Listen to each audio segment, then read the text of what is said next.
Do I have everybody's attention now? Les amis, c'est Catch Attrape, sinon on parle catch. Aujourd'hui, review de NXT du 24 mars 2021. Et avant de commencer la vidéo, j'aimerais vous demander de liker, de vous abonner, de partager. C'est extrêmement important, les amis, pour le développement de cette chaîne. Et on va au devant des 250 abonnés avant la fin mars, les amis. Commençons directement avec le premier match de la soirée qui était un match féminin. Dakota Kai et Raquel Gonzalez faisaient face à Io Shirai et Zoey Stark. Donc Io Shirai qui est partie défier Raquel Gonzalez la semaine dernière et elles s'affronteront à NXT Stand and Delivered. Donc c'est une victoire de Raquel Gonzalez avec son single head powerbomb sur Zoey Stark. Et après le match, un place à powerbomb à Io Shirai sur la table des commentateurs pour conclure ce segment. On enchaîne ensuite avec un segment backstage. Donc les caméras de vidéosurveillance d'NXT nous montrent au Performance Center Adam Cole et Kyle O'Reilly en train de se battre et ils sont séparés par les autres superstars. On enchaîne ensuite avec Jordan Devlin qui dit qu'il ne sait pas pourquoi il est ici. Personne ne parle de son match. Il dit qu'il est un athlète surentraîné, qu'il a catché partout, qu'il est respecté dans le monde du catch. Et ce soir il affronte Kushida. Il dit qu'il respecte Kushida mais il va faire un exemple de lui pour Escobar au prochain takeover. Donc on enchaîne directement avec Bronson Reed contre LA Knight. LA Knight avait fait face à un jobber la semaine dernière, qui avait battu un jobber lors de son premier match la semaine dernière. Et Bronson Reed était venu porter la veste de LA Knight et avait déchiré la veste de LA Knight. Donc c'est une mini rivalité entre les deux. Donc c'est une grosse domination de Bronson Reed pendant la plupart du match. Et c'est une victoire de Bronson Reed avec son tsunami qui est une victoire assez étonnante puisque LA Knight vient d'arriver et il a l'air d'être booké comme un catcheur fort. Donc victoire de Bronson Reed avec son splash, son tsunami splash sur LA Knight. Ensuite on nous annonce un match MSK contre les Young vétérans contre les gars de El Fantasma dans la première nuit de Stand and Delivered pour les titres par équipe d'NXT. On enchaîne ensuite avec le troisième match de la soirée. Karrion Kross faisait face à Oney Khan. Donc Oney Khan qui bosse sur le bras gauche de Karrion Kross, c'est un bon match. Oney Khan qui nous offre toujours dans ses matchs de l'intensité, mais c'est une victoire de Karrion Kross qui réussit à placer un big boot pour calmer Oney Khan qui passe à Saito Suplex enchaîné de son coup de coude directement derrière la nuque pour la victoire. Et ensuite après le match, t'as Karrion Kross qui demande à Finn Balor de venir sur le ring. Il dit que ses actions ont des conséquences et qui dit que lorsqu'il aura le coup de Balor entre ses mains, il n'y aura personne pour empêcher la suite. Finn Balor arrive sur le ring et dit que la semaine dernière Kross lui a donné son meilleur coup mais il est encore debout. Il dit que la faiblesse de Karrion Kross c'est qu'il se bat avec ses émotions. Il contrôle ses émotions et c'est pour ça qu'il est intouchable sur le ring. Et tout ce que fait Kross est une réaction. En fait il réagit par rapport à ses réactions, par rapport à ses émotions, et que c'est le moment où il sera le plus négligent qui va pousser Kross dans ses limites, et que la semaine dernière ses émotions ont pris le dessus, et quand ils vont s'affronter au takeover Stand and Delivered, ses émotions prendront le dessus et lui il va le faire couler. Donc Karrion Kross qui dit que ce qui arrive à Finn Balor est le karma, voilà, le karma des choses. Et Finn Balor qui dit à Karrion Kross que en fait tout ce que fait Karrion Kross est dû à ses émotions et qui perd souvent le contrôle de ses émotions et qui va se servir de cette perte de contrôle pour battre Karrion Kross du côté de NXT Stand and Delivered. Donc on nous annonce un match qui sera la semaine prochaine dans le but de trouver un challenger pour Johnny Gargano. Donc ce sera une bataille royale entre 12 personnes la semaine prochaine, dont un Gauntlet Eliminator match comme ils avaient fait pour le titre NXT, le Fatal 4-Way, mais cette fois-ci ils seront 12. On enchaîne ensuite avec Drake Maverick contre Walter, le champion NXT UK. Donc Walter est accompagné de Fabian Aichner et Marcel Barthel. Bon, ils ne servent à rien. Victoire très rapide de Walter avec son Power Slam enchaîné d'un single leg Boston Crab. Et ensuite t'as Drake Maverick qui passe out.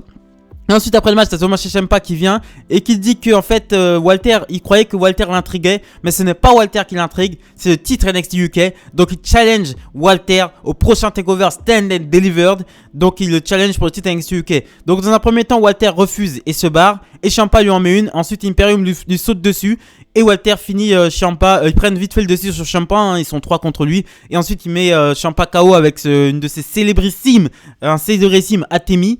Un énorme Atemi, et Walter donne rendez-vous à Ciampa à NXT Stand and Delivered. Donc Ciampa contre Walter à Stand and Delivered, c'est le match qui me hype largement le plus que Adam Cole contre Kyle O'Reilly. C'est un match qui me hype de ouf. J'adore Ciampa, j'adore Walter du côté de NXT UK, et je pense que Ciampa est le seul qui peut mettre un terme à la streak de Walter. On enchaîne ensuite avec un match pour le titre NXT Tag Team féminin. Alia et Mercedes Martinez défient Shotzi Blackheart et Ember Moon. Donc avant le match, Robert Stone a demandé à payer Mercedes Martinez pour qu'elle participe à ce match, car Jessica Mea, qui devait participer à ce match aux côtés de Alia, est blessée. C'est une victoire d'Ember Moon qui place une éclipse sur Alia, qui n'a pas l'air de savoir comment prendre la prise. En fait, t'as Ember Moon qui est sur la troisième corde. Elle est prête à placer son éclipse, mais t'as Alia qui regarde Ember Moon genre... tu sais, pendant 2-3 secondes, mais c'est 2-3 secondes où ça fait pas vrai, en fait, ça fait pas vrai, ça fait fou. On dirait qu'elle attend pour prendre la prise. Limite, elle regarde Ember Moon, vas-y, fais-moi la prise, vas-y, je me positionne bien, nanana. Donc, c'est encore un truc à travailler chez les filles du côté de NXT. Donc, on nous annonce un match la semaine prochaine. Roderick Strong de Undisputed Era fera. Bon, il n'y a plus d'Undisputed Era, hein, faut être honnête. Donc, Roderick Strong fera face à Cameron Graves. To the moon. On enchaîne ensuite avec le 4ème match ou le 5ème match de la soirée. Kushida faisait face au champion Cruiserweight Jordan Devlin. Donc Jordan Devlin, que j'ai remarqué, a pris un peu de poids. La shape de Jordan Devlin n'est pas ouf, hein. On voit qu'il a un petit peu de gras. Bon, pendant le match, c'est Legado del Fantasma qui vient regarder le match. Ils arrivent sur le stage du ring, hein, Joaquin Wilde et Raul Mendoza. Ensuite, ils tirent Jordan Devlin à l'extérieur du ring. Mais Jordan Devlin réussit à revenir sur le ring. Et ensuite, réussit à placer un roll-up sur Kushida pour la victoire. Et ensuite, après le match, Kushida qui reproche sa défaite à Legado del Fantasma défonce Joaquin Wilde et Raul Mendoza à l'extérieur du ring. Et là... En fait, après ça, t'as Santos Escobar et Jordan Devlin qui se font face. Et là, t'as Heartbreak Kid, Shawn Michaels qui vient du côté de NXT et qui prend une échelle et qui la monte sur le ring. Donc, il prend l'échelle, il la monte sur le ring. Pas besoin de plus de discussion que ça. Si vous voulez des explications, demandez à Razor Ramon. Donc, on enchaîne ensuite avec William Regal.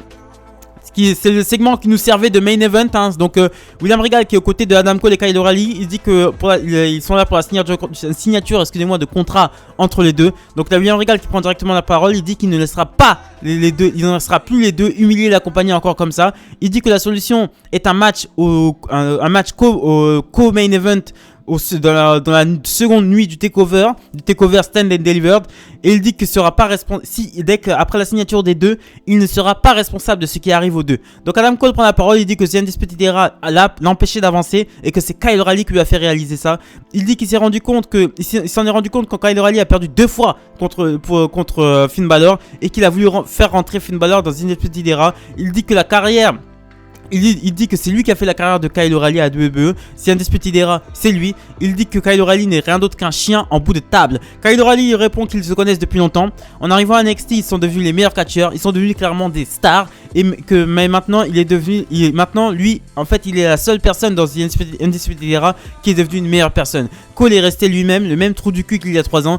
Il dit qu'il a il avait vendu son esprit à Undisputed Era et maintenant il veut le retrouver. Il dit que personne ne sera surpris quand il va battre Adam Cole. Adam Cole lui demande de signer son arrêt de mort.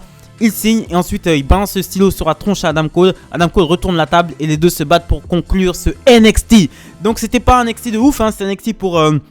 C'était pas un NXT de ouf, mais le takeover qui va arriver, c'est un takeover de fou malade les amis.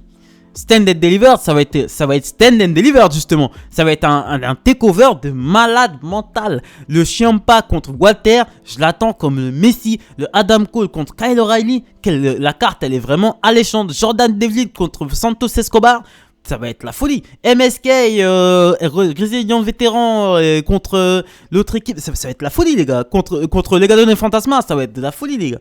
Ça va être de la folie, je pense que ça va être avant WrestleMania, mais laisse tomber les gars, on va prendre trop cher. Donc voilà, c'est ce que je pensais d'NXT du 23 mars 2021. Abonnez-vous, likez, commentez, partagez, extrêmement important pour de partager. On va demander 250 abonnés avant la fin mars les amis.